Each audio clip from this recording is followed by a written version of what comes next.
Ang lulutuin natin ngayong araw na to ay tinatawag na crispy pork belly. Ito yung tipong lechon kawali na mala chicharon.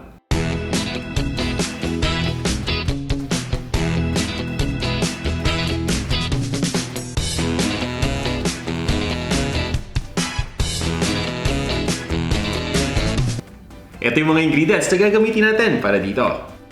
Pork belly o liempo. Ito naman yung pinatuyong dahon ng laurel. Buong paminta at asin. Gagamit din tayo dito ng tubig at ng mantika.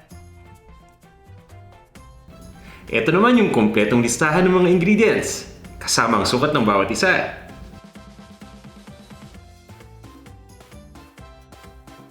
Handa na ba kayo? Tara, umpisa na natin ang pagluluto. Ang una nating kailangan gawin dito ay palambutin muna yung karne ng baboy o yung pork belly. Kaya maglalagay lang tayo ng tubig sa isang cooking pot at pabayaan lang natin itong kumulo. Kapag kumulo na, ilagay na natin dito yung asin. Ito tandaan ninyo, napaka-importante. Ilalagay lang natin yung asin sa oras na kumulo na ng tuluyan o kumulo na mabuti yung tubig. Kapag ilalagay natin yung asin bago pa kumulo yung tubig, mas matatagal na itong kumulo. Dahil nga itong asin ay nakakapagpababa ng temperature. Ngayon naman ilalagay ko lang yung whole peppercorn o yung buong paminta. At isunod na natin dito itong pinatuyong dahon ng laurel o yung tinatawag natin na dried bay leaves. Hahaluin ko lang ito. Nakakatulong itong mga ingredients na to na magbigay ng lasa dun sa ating pork belly. At speaking of pork belly, ilagay na natin ito isa-isa dito. Papakuluan na natin hanggang sa tuluyan na itong lumambot.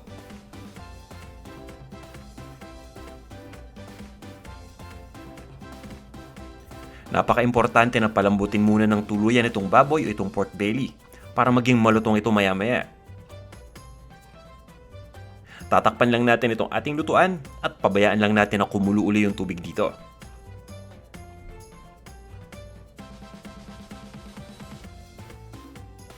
At pagkatapos ay itutuloy lang natin ang pagpapakulo dito sa medium heat ng 60 minutes o ng isang oras. At makalipas ang isang oras, tatanggalin na natin yung ating pinalambot na liempo dito sa ating lutuan.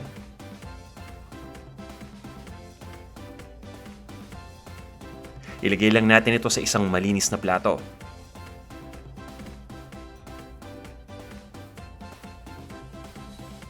At pagkatapos ay papabayaan lang natin mag-cool down itong liempo.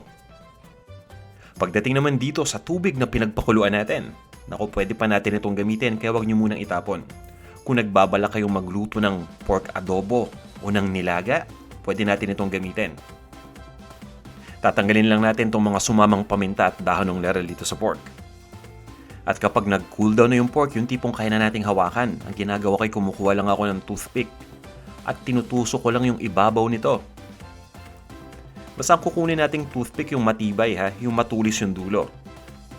Tutusukin lang natin yung ibabaw ng bawat piraso ng liempo o ng pork belly na napakuluan na natin. Dahil nakakatulong ito para mas maging maganda yung final product natin. Kapag pinirito natin kasi ito maya-maya, mas magkakaroon to ng parang mala popcorn na finish. Alam niyo yun, yung tipong nagbabubbles yung ibabaw. At para malinaw itong step na ginagawa ko ngayon ay optional lang. Pang-aesthetic lang kumbaga. Dahil kapag hindi natin ito ginawa at pinirito natin, ma-achieve pa rin natin yung malutong na chicharon pork belly. So okay lang kahit hindi natin gawin ito. Pero dahil nga ginawa ko na to, itutuloy ko lang yung step o itong procedure hanggang sa malagyan na natin ng mga tuldok yung ibabaw nitong bawat piraso ng liempo natin. Ngayon naman ay tatanggalin lang natin yung mga buto na nandito sa liempo. So kadalasan kapag mamimili tayo ng liempo, may kasama pa tong buto.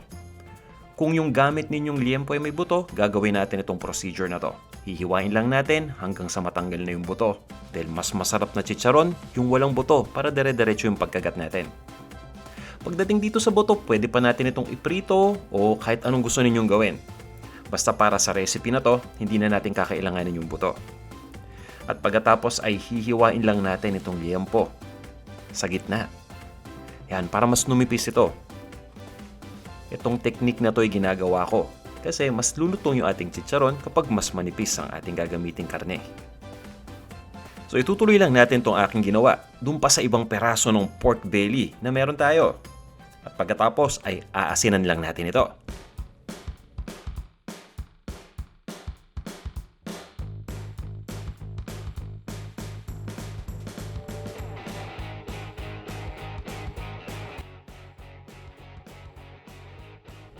Tara, asinan na natin. Basta siguraduhin lang natin na nakakalat ito sa isang flat na surface at naka-expose para maasinan itong mabuti.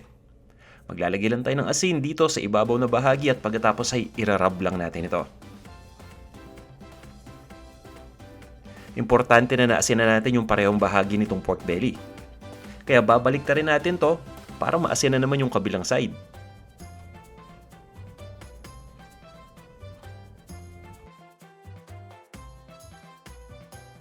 Pareho lang yung procedure, maglalagay lang din tayo ng asin dito sa kabilang side at pagkatapos ay irarub na natin ito. Importante na nakalagay ito sa isang flat na surface dahil yung mga asin na kumalat dito sa ating sangkalan, itong kulay green ay sangkalan. Ayan. Kailangan pa rin natin yan, masasalba pa rin natin yung asin. Kasi hindi na natin kailangan pang lagyan ng asin yung ibabaw na bahagi, yung balat, kumbaga. So isasawsaw na lang natin yung balat dito sa mga asin na nakikita natin dito sa sangkalan.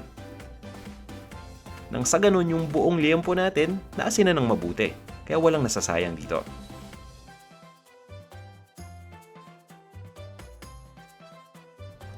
Makaraan nating asinan, ready na tayo para i-air dry ito.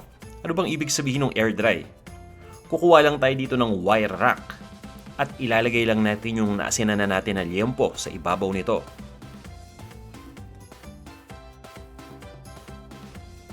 Papatuyuin ko lang sa hangin itong liempo.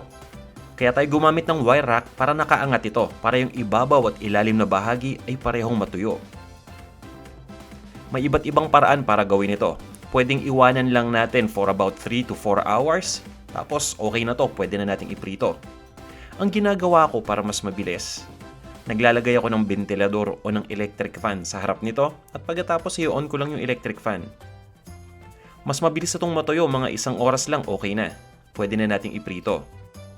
At kung maaraw naman at nasa tropical country kayo, kagaya ng Pilipinas, pwede natin itong ibilad sa ilalim ng araw.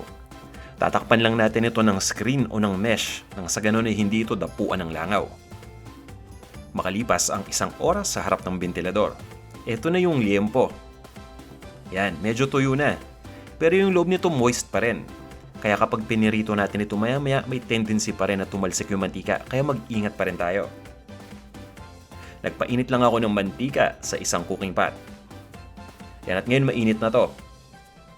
Ipiprito na natin dito yung liempo. Yan, ilagay na natin dito isa-isa yung pork belly. At hindi natin pupunuin itong ating lutuan. Siguro mga 5 hanggang 6 na peraso muna at a time. Kumbaga ipiprito natin ito by batch.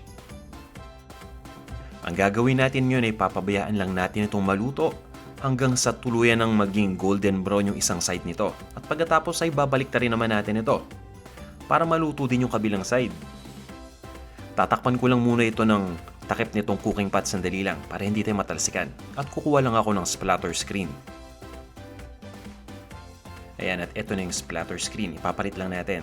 At i-explain ko sa inyo kung bakit mas magandang gamitin itong splatter screen kumpara dun sa takip nitong ating cooking pot. Kanina ko napansin niyo, nung tinakpan natin yung ating cooking pot nung takip na walang butas, yung steam na nanggagaling dito sa loob ng karne ng baboy natatrap lang at nagiging liquid. So nangyayari tumutulo dito. Dun sa splatter screen naman, mapapansin nyo kanina may usok, di ba? Yun yung steam na nag-e-escape o tumatakas sa ating lutuan. Hindi na nabubuo yung tubig, kaya walang tumutulo, kaya hindi na nagagalit yung mantika. Kaya ngayon, pwede na akong magluto o magprito ng tuluyan nang hindi na to tinatakpan. Dahil yung moisture dito sa liempo, ayun, nakatakas na. At kung mapapansin niyo kanina, no? Ito na yung gusto nating mangyari, yung ibabaw ng liempo, parang popcorn na yung balat. Kaya natin tinusok kanina ng toothpick yan. Kung gusto ninyong maging malaga nito yung inyong final product, pwede ninyong gawin yung step na pinakita ko kanina. Itutuloy ko lang ang pagprito dito hanggang sa tuluyan ng maging malutong itong ating liempo. Mapapansin naman ninyo, nagiging golden brown na yung kulay nito. At pagkatapos ay tatanggalin lang natin ito isa-isa dito sa ating lutuan.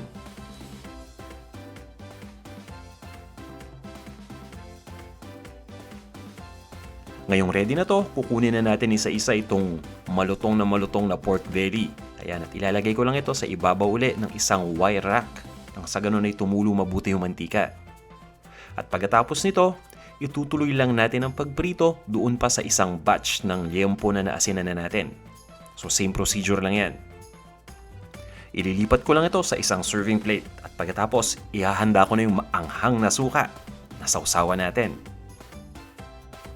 Ito na ang ating crispy pork belly chicharon. Tara, kain na tayo. Okay, ito na ang ating crispy pork belly chicharon. Ayan, bawat nguya natin ito sigurado malutong na malutong. At mas masarap kapag meron tong maanghang na suka. Kaya tikman na muna natin. Kanina pa ako nananabik dito.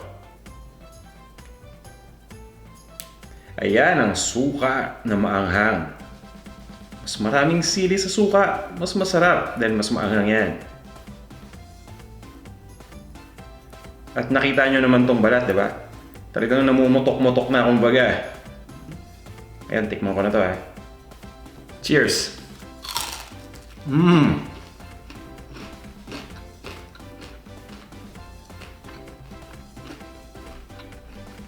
Ang lutong.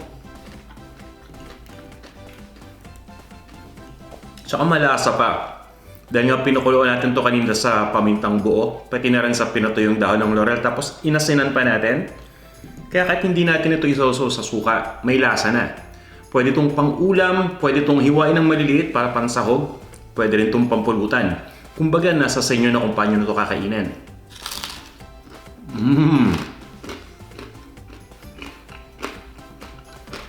Yan ang lutong.